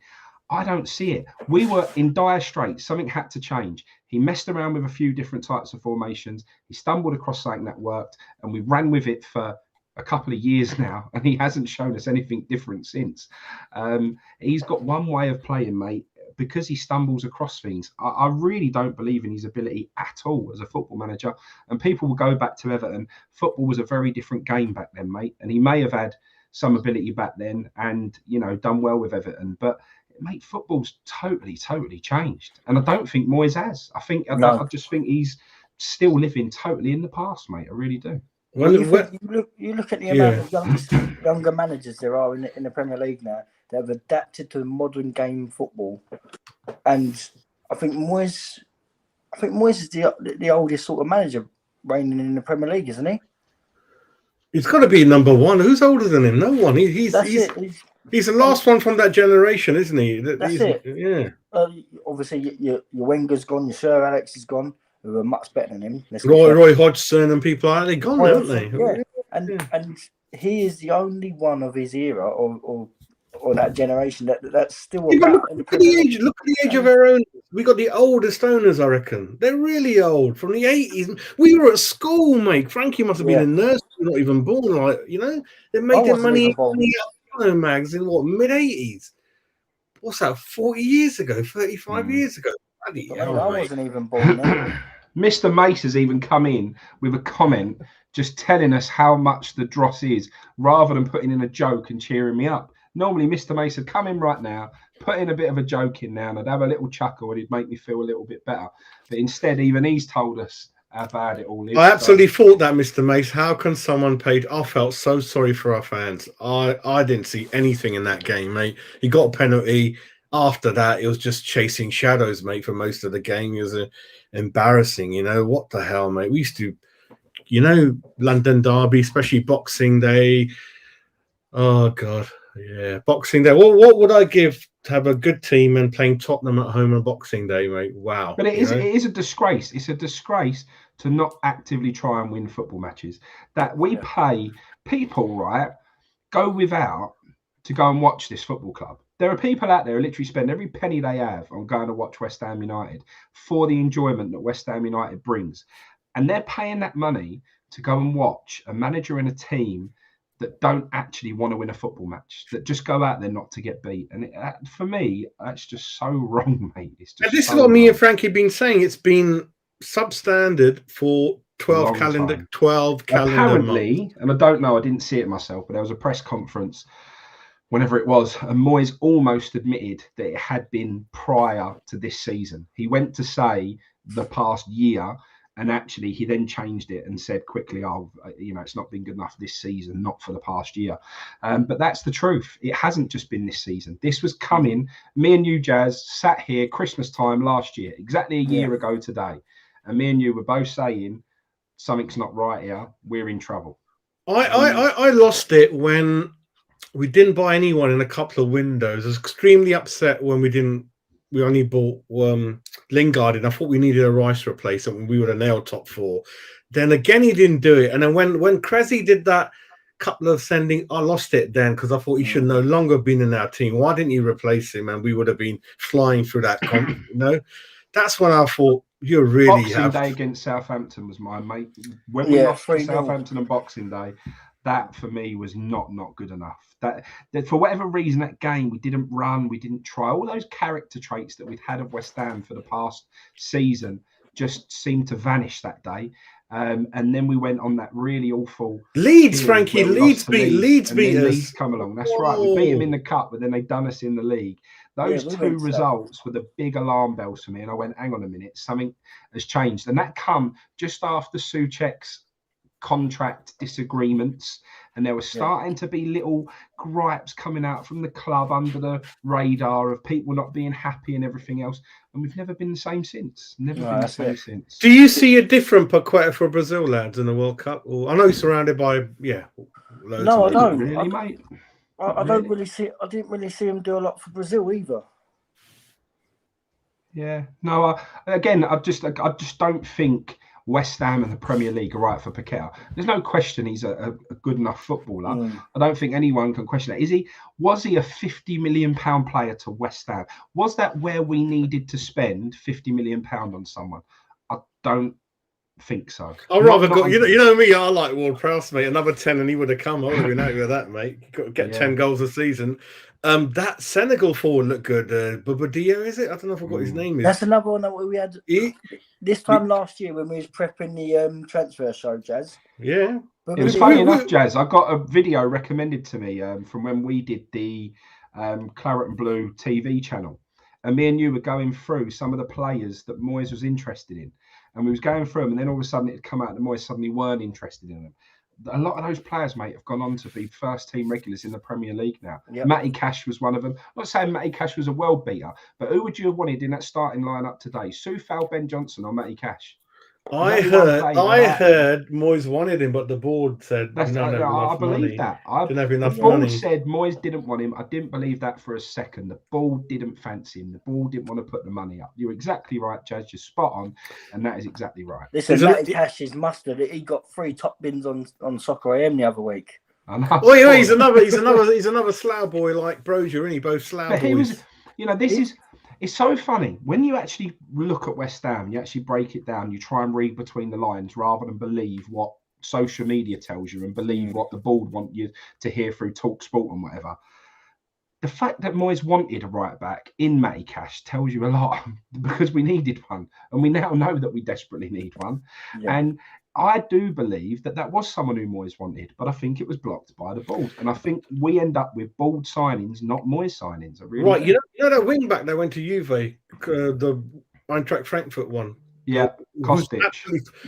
The reports coming in now are that he went to bigger club than us, but the reason we took so long to wrap the deal up by just bidding a million. By then, Juve came in and grabbed it. So we could have nailed it 3 weeks before Juve had him on their radar, and we would have joined. So a lot of these deals, he does want them, and we take so long. I don't know if it's deliberate, getting it over the line. And you saw him frustrated in the summer. And it's interesting, Frankie, but quite maybe they lost so many of their first choices, they just end up grabbing who they could again. And that could be true. I don't know, but it sounds like some of it definitely is, So typical West Ham fashion, though. It does tell you again that the manager that comes to West Ham isn't going to be given any control. The board are going to make that very clear. I don't think many managers want to work under the board. I think the board are still in control. I think the board still make the signings. I think the board realise all of this. I think they like Moyes because he's a puppet. He'll do anything they say. He'll come out in press conferences and say anything they want him to say. The other day when he was coming out with all this agenda of we're in a European battle, not a relegation battle, that is PR nonsense from the board. All of this stuff, and it does tell you right back to the point that you can get in anyone you want in this football club. I don't think we will ever be any different all the time that those people own our football club. I think this is a great point by Mandy. In the modern game, Mandy, I believe spending money in the fullback area is very important because good fullbacks, lads, and you can go 4-4-2, obviously, but you can go 3-5-2. And they become wingers, and they offer so much, I think you're definitely spot on, Manny. But just younger with a bit of pace as well, mate. At the end of the day, as soon as you knew Cresswell was lining up against Saka tonight, you knew we were in trouble. That's what I'm saying. It's just basics, isn't it? You just, we haven't strengthened in the right areas. We've spent money in the wrong places than where we needed to spend it. Benny was definitely not Moyes' signing. He wanted a guy at Eze at Palace. I'll keep saying that. You wanted him. And let's be honest, Eze hasn't really kicked on for Palace too much. He had a really bad injury, and that wouldn't have worked out. So I'm not saying that every time Moyes has picked someone, it would have turned out to be exactly right. Ashby wants to be out of the football club. Ashby says, he needs to leave. So Ashby, don't change anything for us. He's another one. He wants to leave West Ham. Maybe he's seeing what we can all see and think there's no ambition, there's no change, and he feels he deserves a start or a run of games. And to be fair, I've liked Ashby when he's played and come on, but is he ready for the Premier League? Probably not. He needs to earn his craft a bit. But if a youngster like him, like a few others that have left in the past couple of years, have gone on and said how poor we are and opted to leave, it just shows that something is not right behind the scenes. So, Ginger, when do you think Moyes will go then? Because I can't guess anymore, mate. I don't know how long this is going on. Where or when? When do you think he will go? I don't know. I don't think he will go this season because I think the board have got someone that they, like Frankie said, they've got a yes man, they've got a puppet. It's risky though on the board. I mean, very close. But the board don't give a shit because after March they can up and leave whenever they want, and they've lined their back pockets. Is this contract up in the summer, Frankie? Moisey, or I'm not sure what his contract is. I think it's got a year extension that they can opt for, but I'm not. I'll tell you the bigger problem though. S has just said if we go down, we'll struggle to get back up. Yep. The academy hasn't produced much recently. Seems like all the academy players want out. So tell you why we'll struggle come back up. It's got nothing to do with the academy. It's got nothing to do with anything actually to do with the football club itself, right? What it's got everything to do with is we used to have 30,000 plus attendances in the championship, which meant we had spending power far beyond anyone else in the division, and we was able to get back up because we were a financial powerhouse who could just we had so much more resources than everyone else. However, the club have turned their backs on proper fans, the fans that will be there in the dark times. Those fans don't go no more. What you'll end up with is an empty stadium because the tourists won't go no more because they're not interested. There won't be Premier League football. That stadium will be absolutely empty with about 18,000 fans in it, mate, because all the fair weather people will disappear. And all those hardcore people who used to stand by the club through thick and thin and be there no matter what, won't forgive them, mate, because if they're still there, everyone will still say, I'm not going. That will be our biggest downfall. If we get into trouble and we do end up, somehow getting relegated, the people who used to stick by the football club through thick and thin, no matter what, just won't be there, mate. And the thing is, this is why I'm worried about relegation, because 2003, on paper, we had a team that shouldn't be getting relegated. And this is what pisses me off about Moyes saying that we're not in a relegation battle, we're in a European fight. It's all bollocks because... And like you said earlier about other channels doing this while West Ham won't get relegated, it's all bollocks because it doesn't matter how good on paper you've got of a squad. If you're playing shit football and your performances aren't there, you're gonna be relegated regardless. And you can have the best players in the fucking world, if they're not performing in the Premier League where it matters, you're gonna get relegated. And that's what worries me because we had a decent squad in 2003 and I can see this happening again. I think with the Ashby thing, I'm confused as well. When and why you'll go. Why I kind of know when. What's happening with these youngsters? Because we've lost quite a few now to Leeds and obviously Ngakia. It's quite complicated getting the deal done. He definitely wants to go and we know we're not going to keep him. But I think the relationship between the clubs are really being affected by this when it happens. It is really bad what's happening. Like, I don't know how many years he's been at a club and Newcastle take him. So I think they're just trying to hopefully agree some kind of package that it doesn't go to, I don't know if it goes to tribunal, does it, Frankie? Yeah, something? I don't know. Yeah. I think that's what delays some of these transfers because clubs are really falling out over this kind of thing now. So I don't know if the rules need to change or whatever, what we're going to get, a couple of million. I ain't got a clue, mate. But I agree, Frankie. I like Ashby and sort of Ginger, you mentioned it as well. I like where he's very aggressive going forward. I like Matty Cash. Just needs to work on his defending. And again, who knows, mate? He might work out, might not. Let's look at Ngakia and where he's gone. What's he really turned into? That's it. There are players who have gone and haven't really kicked on. So you don't know. The point is, there's just too many players who want to leave all of a sudden. That's my biggest problem. But that's the thing want to leave. But that's the thing with Moyes. Anyone who shows a little bit of just off the cuff flair, he just wants to curtail it. He doesn't like it. So Ashby, we can see he just wants to bomb forward. We would have loved that Upton Park. He just doesn't want anyone like that who's a little bit too flary outside the box and might risk losing it or be caught out of position. But sometimes we just like to see that sometimes as fans. He just wants people just to be boring and sit back and play next to you, like 8 behind the ball, and it's just boring now. I've had enough now. And some clubs, it might be the way West Ham, the way the tradition is, it's just not good. I can't see. I mean, I've seen a lot of things in football. I just think we're just too close to the edge now, the relegation line, and there's nothing going for us really, apart from still being in that conference competition, really. So listen, this is the stage of the season where you start panicking. And players and managers start feeling the pressure because it's not going well. People, like the media, will start talking about you. Even though they're trained not to listen, not to watch these sort of things, it's still going to be in the back of their minds that they're not playing well, the team's not doing well, people are going to be onto them, and it's just going to add more and more pressure that's not really needed. And the more the pressure comes, the more the bad performances come, or the bad mistakes come, which lead to the bad results.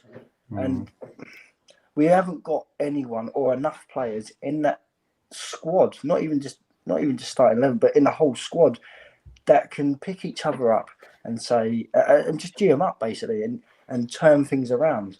But then the manager doesn't help the situation either, because he doesn't pick the right personnel or the right formation. He picks his favourites. He doesn't pick the sort of players that will suit the individual game that we are playing on the day, and that's where we're going to come unstuck. I think it's quite easy to summarise, Moyes. It's the same formation, and it doesn't matter who comes through the door. They have to fit that model. That's what it is, and that's why I'm confused. Why if I spent 55 million on someone, he's got to offer me more than what they're asking Paqueta to do, which is just tippy toe now and again, and no one gives him the ball anyway. What the hell's going on there? I mean, you could pick any average player to do that, just sit in the middle of the pitch and just wander around, and he gets the ball sometimes and gives it 3 centimeters to the left and just stays there. I don't know. But Newcastle coming in for debt. Newcastle will be looking for players, but they're spending it quite wisely. So if he fits the bill, the budget, they're in for everyone, mate. Money's not an issue. I don't see Rice going Newcastle. I don't see Rice going Newcastle. No, he won't. Mate, we all know where he's going. He's going Chelsea. Oh, of course. He just is going Chelsea. All these other, things that get put in there, it's just ridiculous. Grant, what happened was they were about to get Martin O'Neill, mate, in December, and then the board made it public when he told them not to, and then he said, "I don't like the way you operate and work. I don't want to," and then that's why they stuck by Grant, and then. Yeah. John's just put something in there. John McFadden with Arsenal had a bad few years because they were building a good young squad. We cannot compete against that. Blah, blah, blah. I agree with that. Sometimes you have to go through a rebuild phase. My biggest problem with West Ham is we're always rebuilding. I never see a real plan. I never see that we've got, players. We knew Noble was leaving. We never lined up a new captain, really. Declan Rice was always going to want to leave. We never really replaced him.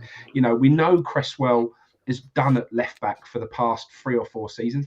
Cresswell still had his moments, but we never really had someone coming through who was going to be the next player to replace him. We always have these positions that we think, right, we know they're on the decline. We know the players on there. So who's coming through? Who's the man who's going to fill those boots? Who's the player that is being subbed on to get Premier League experience and to try and, build them up for when they do need to take over? Who's the player who we start in the cups instead of the main man that we're playing because we're developing into the player who's going to take over?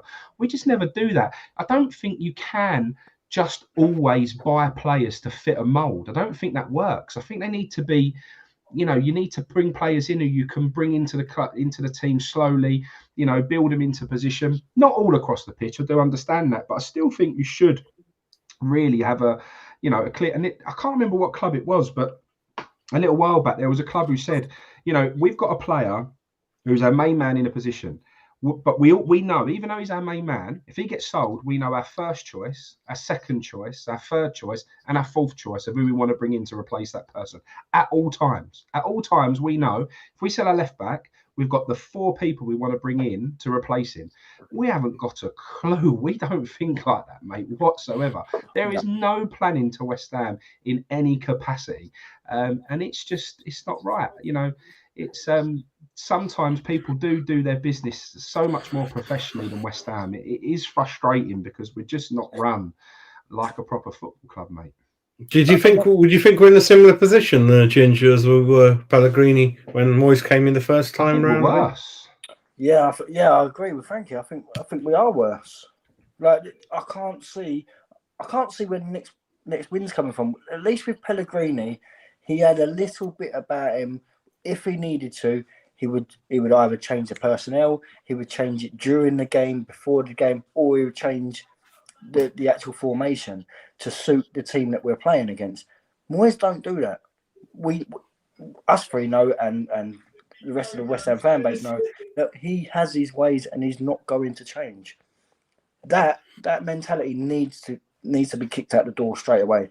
We are under serious amounts of pressure, and anyone that thinks that we're not, because we're only 16 games into a season, you need to give your head a wobble, because if this carries on any longer, we are gone.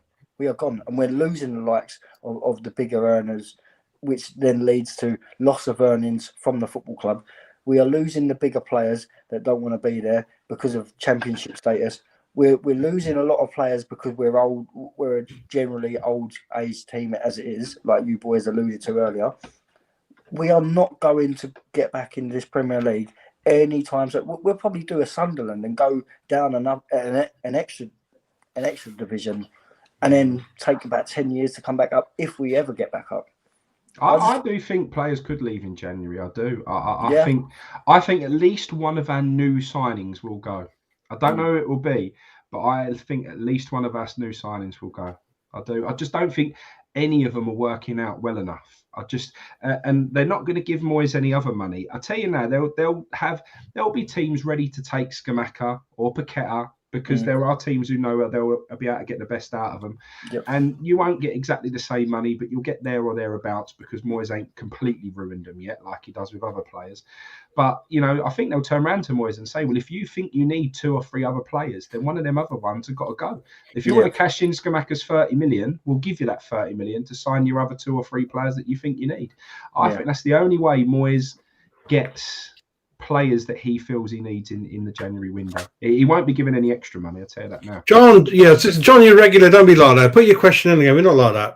It's like you said, we all respect everyone's opinions. I don't think we said anything like that. Gone, yeah, John, we're not like that. But has anyone heard about the club being sold to Qatar? I don't know. These rumours are always around. I don't know. Nah, we've not been sold. We're not not going to be sold to Qatari. There's that Indian guy I told you that there's no Indian who owns a Premiership League. That's that Ambani guy who's bought a lot of properties in England now, and he's linked with Arsenal and all sorts. But we don't know. The economy, the world's a funny place at the moment, so I'm not sure really. I think you've got to be mad to buy a club personally, but there you go. Oh, I tell you what. It's a good shout. Because he's a big signing, isn't he? Big money in that, and it's just not happening, is it? It's just not happening, mate. Bruno Guimaraes, great player, great, settled in really, really well. But we'll close it down in the next few minutes anyway, lads, because I think we're coming to midnight, and it's going to be my daughter's birthday when it strikes midnight, so I think they're all having a giggle behind. So we'll try and see what they're up to in the holidays, and it's all tricky having birthdays near Christmas as well. Tell you what, it's another birthday, isn't it, Jazz? Around about this time of the year for West Ham Irons channel. I don't know what the channel or. Yeah, the channel, mate. Yeah, the channel. I think you're right. Yeah, I think you're right. Yeah, I'll have to have a look. Probably December. Early December, mid-December, early December. Yeah. It's 23rd, 22nd. Yeah. It could be, mate. Yeah. Been a year, isn't it? Bloody hell. I've had a month off, mate. But it's been good. But was that setting up the West Ham Irons channel birthday party? We did think about it. We were going to go to an Indian restaurant and get all the regular people on the channel together. Are you having Brentford, Jazz, or not? No. You're not? No. It's the night before New Year's Eve. That's going to be my New Year's Eve party, mate. Oh, I'm going to do West Ham Brentford and get right on it. You should come. My son went to the Fulham one in the end. He went, and he's all right. He enjoyed the food. He had a nice hot dog at the Fulham, £3.60. He told me, very good, very good. Bought the program as well. So I wasn't sure they're going to issue a program, but they did. They did issue a program for the match, and yeah, you enjoyed that. Any way to earn money that the clubs are going to do it? I didn't think they would. It's like, it's not user friendly, is it? I thought, because it costs money to print, get the printers going and all that kind of thing. Yeah, I get that. Last comments from everyone, starting with you, Ginge. Last comments you want to take away, mate, and then we'll close it, mate. Where do I start? I think we start with Moyes. Moyes has to do something. Moyes has to be at the point now where he recognises shit's getting real, and that he needs and feels the pressure to make a serious change. And I think it's absolutely ludicrous that he hasn't used his 6 weeks off to get into other players and think of a plan B, plan C, and say, do you know what? This isn't working. We've played this style of football for a year now. We've been found out. I need to learn something else off these younger managers that are about, and try and adapt and sort of technically change my ways in my managerial sort of footballing style. But we all know how he is. We all know that Moyes is just too stubborn. And I just really, really hope that Moyes has seen this and thinks, you know what, new year, 2023, let's get a new style of football. But I'm not overly confident. I'm sort of half tempted to write this one off a little bit because Arsenal are a great side, but now we're back in the Premier League, and we've seen this result. Go and do something different. If we're not going to get any money, if we're not going to go and buy or loan any decent players, utilise the players, work with the players closely, manage them, get the confidence up for a start. Go back to Rush Green and get the confidence with those players that you're going to use. And if you, he needs to not be scared of using the youngsters and other players that he wouldn't normally or doesn't like using, because something's got to give. It's either him or he's got to change personnel, and something's got to give. And he's just got to one of his family members for a start. David, stop being stubborn. Someone's got to tell him, someone that he respects enough to go, do you know what? I understand what you're saying. And for him to change his ways. But we know it's not going to happen. But I just hope that 2023, he's just thought, right, 2022 was a bad year, all year round, and something changes. But we'll see. What about you, Frankie? What do you think, mate? I'm going to take a very different tack, son, and keep it short and sweet. Moyes out. Yeah, for me, yeah, I can't sum it up because everything's wrong with the club, the ownership, the manager, everything's wrong. So yeah, can't sack the board, as we know they own the club. So let's get a new manager in, and even if it's a temporary uplift, it's something, and that might just keep us up. Temporary uplift, that's what we need, and someone who plays the West Ham. And there is the West Ham way. Yeah, people laugh at us. Yeah, West Ham way. One-touch football, winning 4-3, losing 4-3, 5-5, 4-4, 3-3s. Bring it all on, isn't it? That's it. So thank you, Frankie. Thank you, Ginger, Andy, Carol. Have a great evening. Enjoy your holidays. And Jazz. Yeah. Mate, just quickly, I'm on the island, as you know, right? I go into, this might be a bit too much for some people. I go into a private shop for the missus for Christmas. I have a little joke with the geezer that works in there. Well, I won't say what's in there or what I bought, but I go in there, I have a look. I say to him, oh, so what time are you finishing? This is Christmas Eve. Oh, whenever my boss tells me to. I was like, your boss ain't David Sullivan, is it? He went, yes, it is. I went, I said, I want a refund straight away. Really? His boss is David Sullivan. Funding the bold you are, mate. I know, I wanted to take my stuff back. Anyway, take care, everyone. See you later on. Come on, you irons. Let's get our club back, later, hopefully. mate. Yeah, take care. Bye. Bye, Bye, everyone, for joining in. Take care.